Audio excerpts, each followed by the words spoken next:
नमस्कार, आप देख रहे हैं सी न्यूज़ भारत और मैं हूं ऋषभ सक्सेना। खबर पनवेल से है, जहां पनवेल नगर निगम की 9वीं वर्षगांठ पर आदि क्रांतिवीर वासुदेव बलवंत फड़के रंगमंच में आयोजित विशेष समारोह में विधायक प्रशांत ठाकुर ने नगर निगम को समावेशी और सर्वांगीण विकास का अग्रदूत बताते हुए गर्व व्यक्त किया। उन्होंने आयुक्त मंगेश चितले व मनपा के सभी अधिकारियों कर्मचारियों को शुभकामनाएं दी और कहा कि जिस तरह नगर निगम भवन प्रतिष्ठित हो रहा है, उसी तरह इसकी छवि भी प्रतिष्ठित बने। साथ ही उन्होंने यह भी कहा कि मनपा विभिन्न विकास कार्यों से नागरिकों से जुड़ रही है और हवाई अड्डा शुरू होने के बाद पनवेल का नाम और ऊंचाइयों पर पहुंचेगा।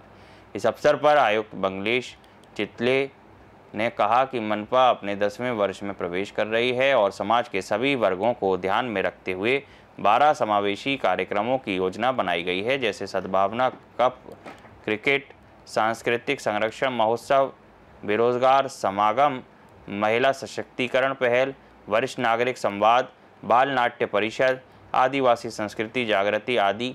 साथ ही उन्होंने 9 वर्षों की प्रगति और राष्ट्रीय पुरस्कारों की समीक्षा करते हुए जनप्रतिनिधियों, महाराष्ट्र सरकार, पूर्व आयुक्तों, अधिकारियों, कर्मचारियों और नागरिकों के सहयोग का आभार व्यक्त किया। कार्यक्रम में अतिरिक्त आयुक्त गणेश शोएटे, परिवहन प्रबंधक कैलाश गावड़े, पूर्व नगर सेवक अनिल भगत, अरुण कुमार भगत, प्रकाश बिनेदार, बवन मुकादम, चारुशील घरत, प्रीति जॉर्ज, सुरेखा मुखाकर, सारिका भगत, निर्मला महात्रे, नीता माली, शिवसेना जिला प्रमुख रामदास शेवाले, महानगर प्रमुख प्रथमेश सोमन, उपायुक्त डॉक्टर वैभव विधाते समेत अनेक अधिकारी व कर्मचारी उपस्थित रहे। समारोह की शुरुआत उपायुक्त स्वरूप खड़गे के नेतृत्व में संपत्ति कर विभाग द्वारा प्रस्तुत मनमोहक संगीत नाटक स्वराजशी गाथा शिवराजाभिषेक से हुई, जिसमें विभाग के अधिकारियों व कर्मचारियों ने अभिनय कौशल का शानदार प्रदर्शन किया। बोला छत्रपति शिवाजी महाराज की जय, भवानी भारत माता की। पनवेल महापालिकेच्या दशकपूर्ती वर्षारंभ कार्यक्रमासाठी आज मंचावरती उपस्थित असणारे सन्माननीय महापालिकेचे प्रशासक तथा आयुक्त मंगेश चितळे सर, मंचावरती उपस्थित असणारे सन्माननीय रामदास शेवाळेजी, मंचावर उपस्थित असणारे आमचे सर्व सन्माननीय सहकारी, समोर उपस्थित असणारे आपण सर्व सन्माननीय सहकारी, पनवेल महापालिकेच्या आजवरच्या वाटचालीचे साक्षीदार, साथीदार असे असणारे आपण सर्व अधिकारी, कर्मचारी, शहरातील नागरिक, विविध संस्थांचे प्रतिनिधी, ज्यांना आज विशेष पुरस्काराने सन्मानित करण्यात आले, असे सर्व अधिकारी, कर्मचारी, उपस्थित असणारे सर्व मंचावरील आणि समोरील उपस्थित मान्यवर, सर्व सहभागी भगिनी आणि सर्व उपस्थित बंधूंनो, मी सगळ्यात आधी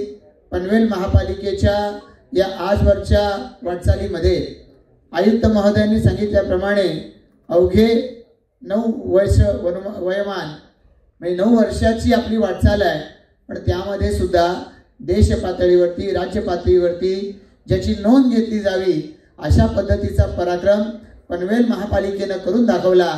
त्याचे आपण सगळे घटक आहात, आपण सगळ्यांच्या प्रयत्नामुळे झालंय, त्यामुळे तुमचं सगळ्यांचं मी सगळ्यात आधी अभिनंदन करतो आणि पुढच्या वाटचालीसाठी सुद्धा तुम्हाला या निमित्तानं मनपूर्वक शुभेच्छा देतो। आयुक्त महोदयांनी सांगितलं, आपण सगळेजण जे आज उपस्थित आहात, वरती येताना आपण या प्रदर्शनीचंही अवलोकन केलेलं असणार। वेगवेगळ्या क्षेत्रामध्ये आपण महापालिका म्हणून जी कामगिरी करू शकलेलो आहोत त्याचा निश्चितपणानं आपल्या सर्वांना अभिमान आहे।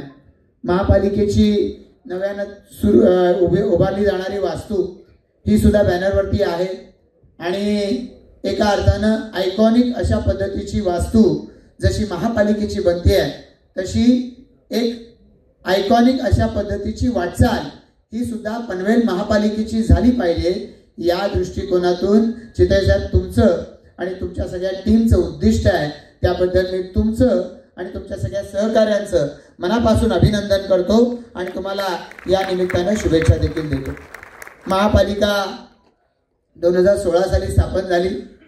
ही स्थापन होत असताना काही आव्हानं त्या महापालिकेला आली, पण त्या महापालिकेनं आव्हानांवरती तोंड देत कामाला सुरुवात केलेली आहे।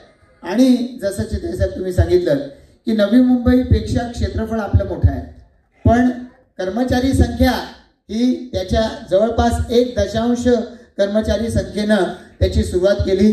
अर्थात आता लोकवस्ती वाढत चाललेली आहे आणि त्यामुळे या आता मधल्या कालावधीमध्ये काही भरती झाली, त्याच्यामध्ये पूर्वीच्या पनवेल नगरपालिकेचे काही कर्मचारी होते, ग्रामपंचायतीचे कर्मचारी यांचं काही अंशानं समावेशन झालेलं आहे।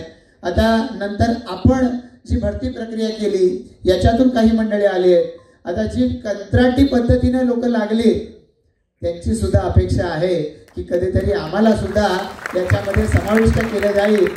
त्यासाठी सुद्धा महाराष्ट्रानं म्हणजे आम्हाला काही आमचा याच्यात पायंडा पडावा आमची तर इच्छाच आहे। जे चांगलं काम करतायत त्यांना या महापालिकेच्या सेवेची संधी मिळाली पाहिजे, पण सातत्यपूर्व सेवा देत आहेत तर त्यांना सुद्धा या महापालिकेच्या आतल्या गटात म्हणजे जो आतला गट काही असू शकतो आणि एक प्रतीक्षेतला गट असू शकतो, तर प्रतीक्षेतल्या गटाला आतल्या गटामध्ये सामावून घेतलं जावं अशा पद्धतीची अनेकांची अपेक्षा आहे।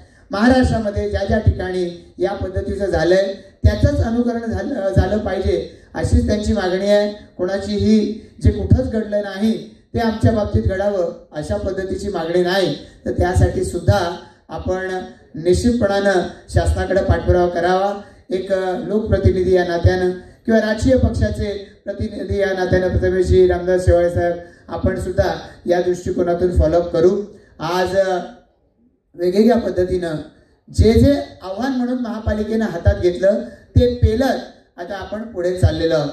आणि म्हणून स्वच्छतेच्या बाबतीत आहे, सुशोभीकरणाच्या बाबतीत आहे, जे आरोग्य क्षेत्र आपण म्हणू त्याच्या बाबतीमध्ये आपण वेगवेगळे मानांकनं मिळवलेले आहेत, उच्चांक गाठलेले आहेत। म्हणजे आपण नागरी आरोग्य केंद्र उपकेंद्र ही 24 हिंदुहृदय सम्राट बाळासाहेब ठाकरे आपला दवाखाना म्हणजे 26 आहे आणि आता 5ची आणखीन आपण परवानगी मागितली आहे। म्हणजे या बाबतीमध्ये तर आता आम्ही पाहिलं की मार्च एंड पर्यंत। रायगढ़ से सी न्यूज़ संवाददाता प्रवीण लाहे की रिपोर्ट। देखा जाए तो पनवेल मनपा की 9वीं वर्षगांठ ने यह दर्शाया कि समर्पित नेतृत्व, समावेशी योजनाएं और नागरिकों का सहयोग किसी भी नगर निगम को राष्ट्रीय स्तर पर पहचान दिला सकता है। फिलहाल के लिए खबर में इतना ही। देश और दुनिया की तमाम खबरों के लिए देखते रहिए सी न्यूज़ भारत।